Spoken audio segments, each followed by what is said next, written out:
ADR. Promoting dialogue. Good evening and many thanks for staying tuned to West Africa Democracy Radio Broadcasting on 94.9 FM and around the world on wadr.org. Welcome to Newslink. Here are the top stories.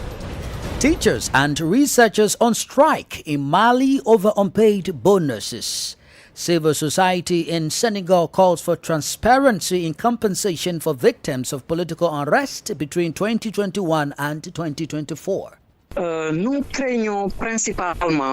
mainly concerned about what we call a compensation of the passive activists. And then we start this process by saying that we are going to start by remuneration before the commission, which must identify the other victims. There are soldiers, people from the army who have been affected. So this commission should be put in place and that we clearly identify the things to do to really move forward.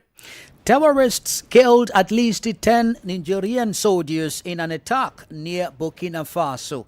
And in Sierra Leone, a new report unveils lack of transparency within the Mining and Petroleum License Awards and Transfers Program. Please stay tuned for details of these stories and more. Here is Augustine Coley with Newslink. Many thanks for joining our broadcast and thanks to our listeners from within and beyond the sub-region. This edition begins in the Sahel region, particularly Mali, where teachers and researchers are currently on strike to demand payment for the research bonuses that was introduced in 2017. The strike, which began on January 27, is disrupting universities and impacting the academic calendar, while the unions are calling for a swift resolution to the conflict. In their demands are not addressed, the strike is expected to continue until Saturday, February 8. This mobilization is organized by the Coordination of Higher Education and Scientific Research Unions, which includes the National Union of Higher Education and the Union of Education and Scientific Research. Christopher Aticho has the details. The main demand being raised is the payment of a research bonus, which was established by decree in 2017, but has not been disbursed since then. Teachers and researchers are calling for this bonus to be paid retroactively, emphasizing its importance in supporting their research activities. According to union sources, the strike is receiving widespread support at the country's major universities, especially in Bamako and Senegal. As a result, classes have been suspended and university campuses are operating at a reduced capacity. Prior to the strike, discussions were held between the union representatives and the ministers of higher education and labor.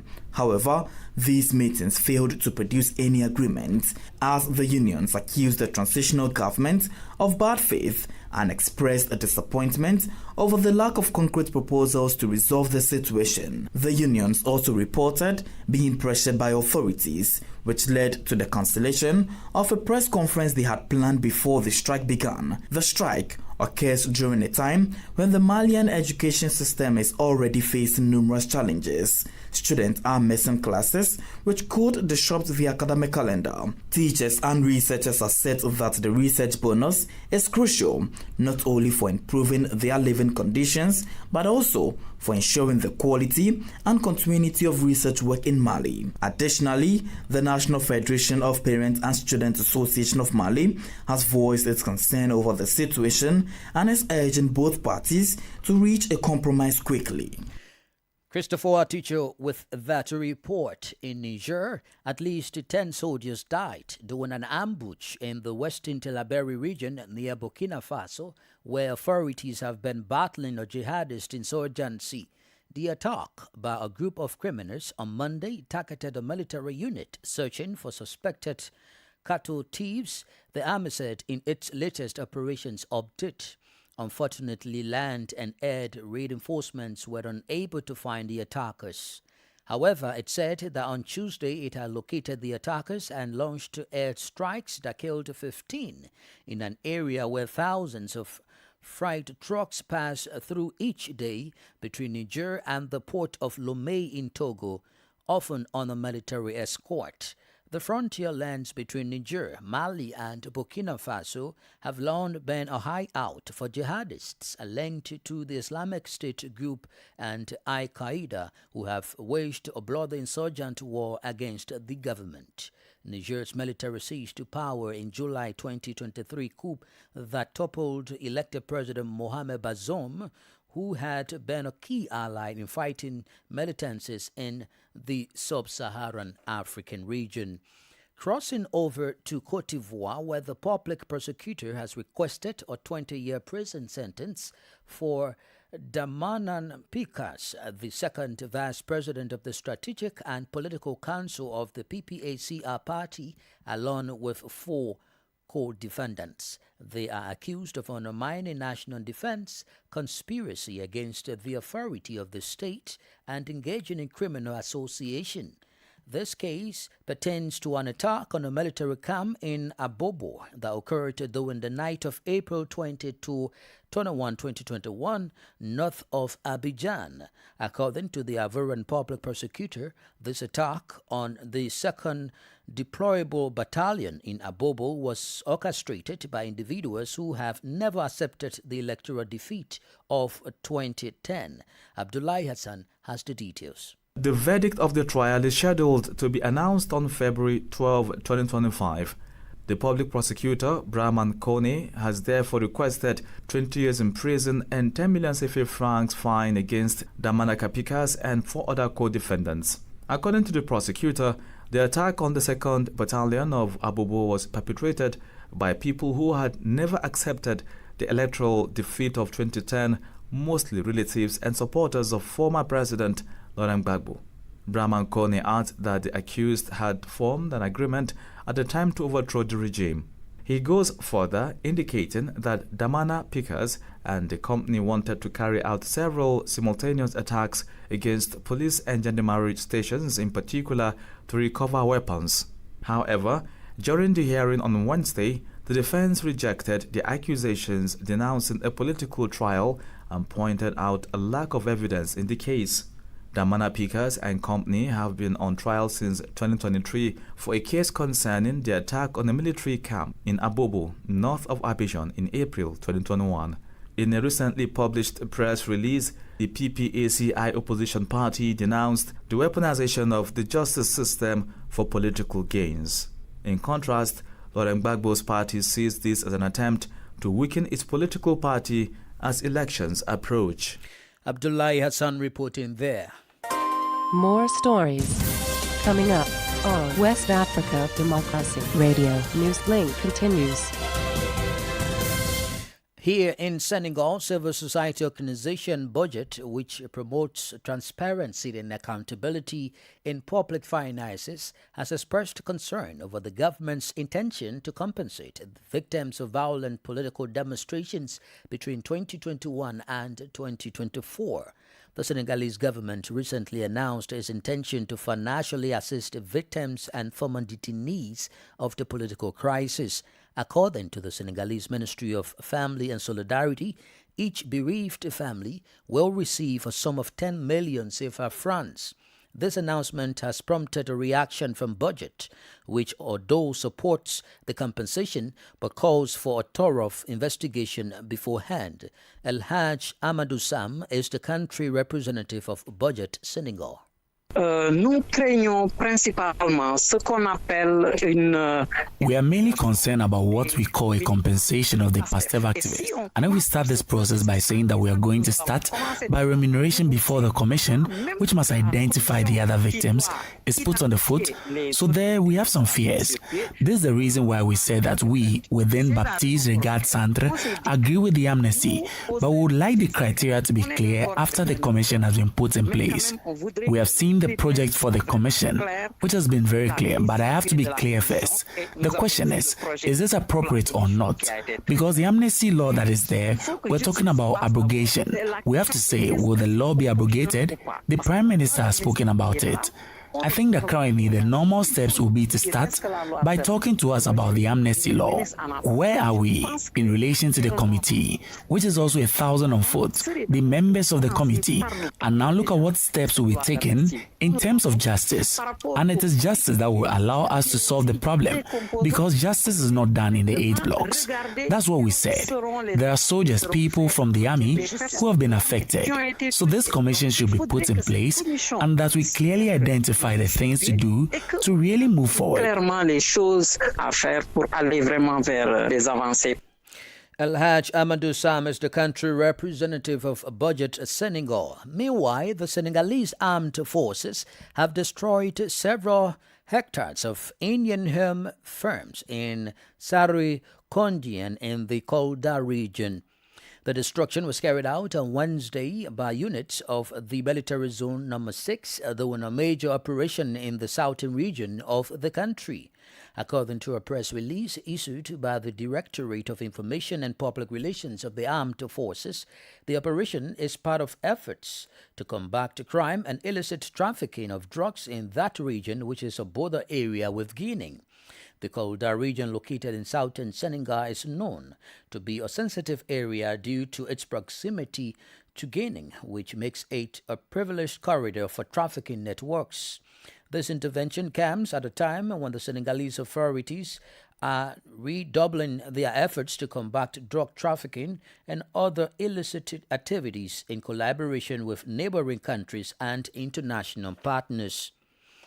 Elsewhere, a new report from the Sierra Leonean Extractive Industries Transparency Initiative has raised concerns regarding transparency of mining and petroleum license awards and transfers program. For details, let's join Imo Edit. The report from the Sierra Leone Extractive Industries Transparency Initiative revealed that a review of mining licenses conducted by the National Minerals Agency (NMA) found that none of the awarded licenses included the required technical and financial assessments. In the petroleum sector, irregularities were identified in the license process for FA Oil Limited, which was awarded a license during the 5th offshore licensing round. Investigators discovered also potential deviations from legal and regulatory frameworks. However, the attempts to perform a comprehensive review were hindered by a lack of cooperation from the Petroleum Directorate of Sierra Leone, PDSL. While some application documents and technical criteria were available online, critical details such as bid scoring and evaluation methods were not disclosed, raising concerns about fairness and integrity in the process.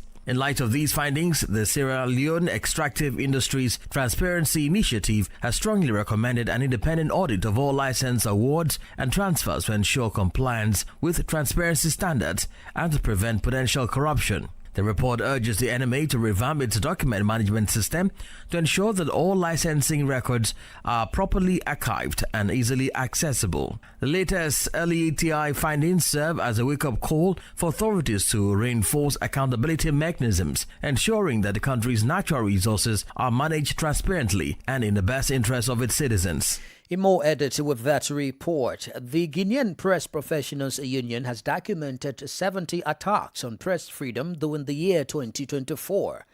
In its annual report published on Tuesday, the SPPG counts also mentioned several abuses in terms of judicial and administrative procedures. The spokesperson for the Guinean government, Ousmane Diallo, already reacted to the various complaints from press organizations, stating that the Guinean government is not against the freedom of the press, but demands that journalists respect Guinean laws in the course of their work. Here is the Secretary General of the Guinean Press Professionals Union, Sekou Jama Pendesa. During this period, 32 journalists reported being kidnapped and 16 residents were also affected. Among the 16 arrested and placed in detention, 2 were imprisoned in the central prison of Corondes. Additionally, 2 public media journalists were secretly taken away for questioning by the military. The threat and attempt have impacted many professionals and ultimately reached a journalist who has not yet returned from dangerous areas of the outskirts. At least 4 professionals have left the country.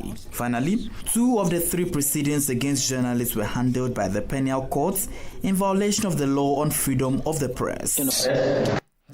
Sekou Jama Pendesa is the Secretary General of the Guinean Press Professionals Union. You are listening to Newslink on West Africa Democracy Radio, broadcasting from Dakar, Senegal. Here is a reminder of our top stories. Teachers and researchers on strike in Mali over unpaid bonus. Civil society English service. To some judicial matters now, county attorneys and prosecutors from all of Liberia's 15 counties have acquired specialized trainings towards strengthening the legal framework of the country. Organized by the Department of Prosecution at the Ministry of Justice, the exercise, which took place from February 4 to the 6, 2025, aimed to equip legal professionals with the latest updates and best practices in the law profession. WADR's Monrovia correspondent Ibrahim Parker reports. The updated curriculum is designed to address contemporary legal issues and emphasizes practical policies for successful prosecution in today's courts. The Ministry of Justice recognizes the need for continuous professional development among legal practitioners, particularly given the evolving legal challenges and the necessity for effective law enforcement. Liberia's Solicitor General, Councillor Augustine Fayaz, stated that this specialized training will enhance attorneys' skills and knowledge, ensuring they are well prepared to navigate complex legal landscapes and uphold justice in their respective counties. This quarterly training is an ongoing event. It's a training that don't end. And the reason for that is to make sure that the prosecutor prosecuting don't point finger behind innocent people, so that when they say you are a criminal, you commit this offense, you must have empirical evidence. Also speaking during the exercise were two participants, Councillor Detta Wilson, County Attorney of Magibi, and Councillor Luther Smo, County Attorney of Lofa, stated that the training will enhance their understanding of the law and improve their prosecutorial skills. That is a major step taken, because as for the cases, Magibi County is so close to Wadr, but it's a remote place when it comes to development. The more sometimes we release people, that's the more you see people coming in. It is not because they are tested for prison, but the reason is that the crime are being committed almost every day. The Ministry of Justice hopes that this initiative will lead to more effective prosecutorial outcomes and contribute to the overall improvement of the justice system in Liberia. Reporting for the West Africa Democracy Radio, this is Ibrahim Parker from Monrovia. Now in Ghana, a committee set up by the Speaker of Parliament to probe the January 30 chaos had rocked the Appointments Committee, suspending its sittings and public hearings indefinitely. It comes after the minority leader in Parliament directed his members on the committee to recuse themselves, while directing those scheduled to testify before the committee not to honor the invitation. WADR's Nadidity reports.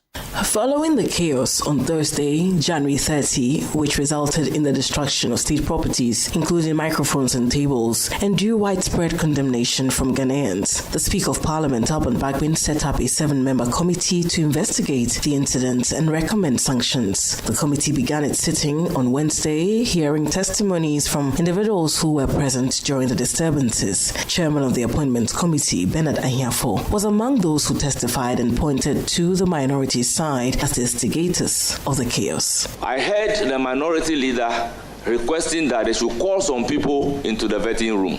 And in no time, they started walking to the vetting room. So I realized that they were under some kind of instruction from their leader to do certain things. Similar accounts were given by other members of the majority caucus who appeared before the committee to testify. The MP for Ketu South and Minister for Tourism, Jifa Gomashi, also took her turn and was visibly emotional as she recounted how Minority Leader Alexander Fenyo-Marking had launched a scathing attack on the clerk of the Appointments Committee, accusing her of being partisan. To defend the clerk, it was difficult to watch what was happening, and I felt helpless. Sorry. It was really hard to watch. I'm sorry. However, in the midst of the testimonies, news emerged from the Speaker of Parliament delivered through Parliament's clerk ordering an indefinite suspension of the hearing. Here is the committee chairperson, Emmanuel Bejra, addressing the press. The Clerk of Parliament has instructed that we should suspend the sitting until further notice, and therefore I want everybody to be aware that it is not the committee that has decided to stop. Ghanaians will be closely monitoring to see how Parliament handles this matter. For WDR, Nadidi Teti, Accra. The Nigerian Immigration Service has announced the rollout of its contactless passport application system in Europe, the United Kingdom and Ireland. That's Ireland. The launch of the system is set for Friday, February 7, 2025, and aims to simplify passport application and renewal process for Nigerians in the diaspora. During a courtesy visit to the chairman and CEO of the Nigerians in the Diaspora Commission, the NIS Controller General Kemi Nana Nandab stated that this initiative would enable Nigerians in the diaspora to apply for and renew their passports online from the comfort of their homes. Politics, analysis on major news, social matters, and all. This is A Guest. Let's come back to Senegal, where the guest interview follows the civil society organization Budget Expression regarding accountability in public finances concerning the government's intention to compensate victims of violent political demonstrations between 2021 and 2024.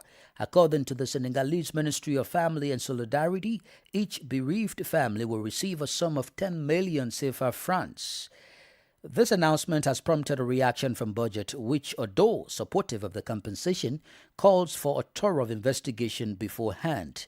In this segment, El Haj Amadou Sam, the country representative of Budget Senegal, speaks with WADR. Voilà, donc Budget Senegal a une position qu'il a vraiment eu. There you have it. So Budget Senegal has a position that has really had throughout the entire process, because the process started with the promise period when the promise was made, even before Jumai Fai's administration was in power. So at the beginning, very early on, Budget found it necessary to say that we agree to the compensation, but that it should still be done in a transparent manner, and that it should not be something that is done in such a way as to exclude people just because of political affiliations. We agree on compensation, and it is fortunate that it is also on the budget that was voted on. So Budget Senegal wants compensation to be done, but still, we cannot provide compensation without justice being done. Mais quand même, on ne peut pas faire d'indemnisation sans que la justice soit faite. Oui, Budget Senegal. Yes, Budget Senegal, in a press release published this Wednesday, does not hide their concern about this announcement from the state of Senegal to support the victims of the demonstration, because until then, the new authorities are talking about assistance and not compensation. What exactly are your fears? Nous craignons principalement ce qu'on We mainly fear what is called compensation for passive activists. Because when we talk about prisoners, we knew that Macky Sall automatically put passive activists in prison. And if we start with this process, it will already start by disbursing, even before the commission, which must identify the other victims, is set up. So there, we have some fears. This is the reason why we said to ourselves that we within the Senegalese party agree with compensation, but still we would like the criteria to be really clear after the establishment of the commission. And we saw the project for the commission, which was very clear. But justice must be done first, and the commission must be really clear so that we can identify who the real beneficiaries are. Il faut que justice se fasse d'abord, et il faut que la commission soit vraiment claire pour qu'on puisse identifier quels sont les réels bénéficiaires. The Ministry of Family and its release did not mention the fates of people whose properties were looted. These people are victims too. Don't you think they should be compensated? Où ces dossiers ne sont pas vidés juridiquement, est-ce normal selon vous? If there is compensation, these people must be compensated equally, and this can only be done through rigorous selection. The committee will be set up. We look at the project. I think it's a good committee, but still, we should not put the cart before the horse. The opposition criticized the approach, says George Desite, that it is a way of rewarding passive activists. Clairement, les choses à faire pour aller vraiment vers des avancées. Within the Senegalese budget, do you think the same? Nous, au sein du budget Sénégal, we within the Senegalese budget, our ideas or our opinions regarding things are made. Afterwards, a technical and scientific reflection is on the basis of transparency and accountability. Scientifically, we think that we should still know how to maintain reason and have a fair approach, a non-partisan approach, to ensure that everyone is included and that all beneficiaries are truly benefited on the same basis as others. We are neither on the side of the opposition nor of power, but we ask legitimate questions about benevolence or malice. Légitime, sans bienveillance et ni malveillance. El Haj Amadou Sam is the country representative of Budget Senegal. Up next, it's Sankule Janko with sports.